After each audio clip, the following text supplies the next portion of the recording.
Record ষষ্ঠ ঘরোয়া ডাবলসের হাতছানি নিয়ে ওয়েম্বলিতে ম্যানচেস্টার সিটি লিগ রেসে আর্সেনালের সঙ্গে পেরে না উঠলেও কারাবাও কাপে গানারদের হতাশায় ডুবে মৌসুমের প্রথম শিরোপা। এবার চেলসির বিপক্ষে আরও একটা চ্যাম্পিয়নশিপ জয়ের হাতছানি পেপ গার্দিওলা বাহিনীর।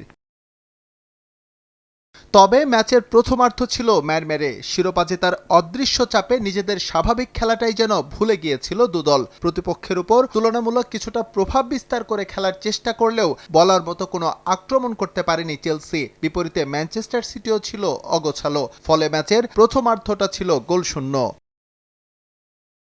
বিরতি থেকে ফিরে তুলনামূলক ভালো ফুটবল উপহার দিতে থাকে ম্যানচেস্টার সিটি। ওমর মারমুশের জায়গায় খেলার সুযোগ পান রায়ান চেরকি। ফ্রান্সের বিশ্বকাপ দলে জায়গা করা এই ফরোয়ার্ডের উপস্থিতিতে আক্রমণ ভাগে বেশ গতি আসে সিটিজেনদের।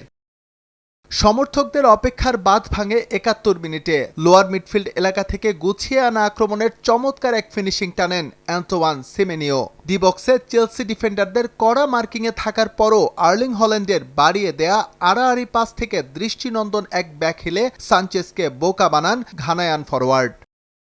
ম্যাচে লিড পেয়ে যেন আরও উজ্জীবিত হয়ে ওঠে পেপ গার্দিওলা শিষ্যরা। এরপর বলার মতো আরও কয়েকটি প্রচেষ্টা লক্ষ্য করা গেছে ডোকু হল্যান্ডের কাছ থেকে। ম্যাচের ৮৪ মিনিটে লিড ডাবল করার দারুণ এক সুযোগ পেয়েছিলেন চেরকি, তবে ডি বক্সের ভেতর থেকে নেয়া তার জোরালো শট রুখে দেন Chelsea goalkeeper. FA cup champion হওয়ার দৌড়ে পিছিয়ে পড়লেও ম্যাচের বাকি সময়টুকুতে প্রতিপক্ষের রক্ষণ কাঁপিয়ে দেওয়ার মতো কোনো আক্রমণই করতে পারেনি চেলসি। ফলে এই ব্যবধান ধরে রেখেই ২০২৩ সালের পর আবারও এফএ কাপ জয়ের উল্লাসে মাতে ম্যানচেস্টার সিটি। লিগে আর্সেনাল পা হড়কালেই তাদের সম্ভাবনাও আছে ঘরোয়া ট্রেবল জেতার। এস এম ইকবাল, সময় সংবাদ।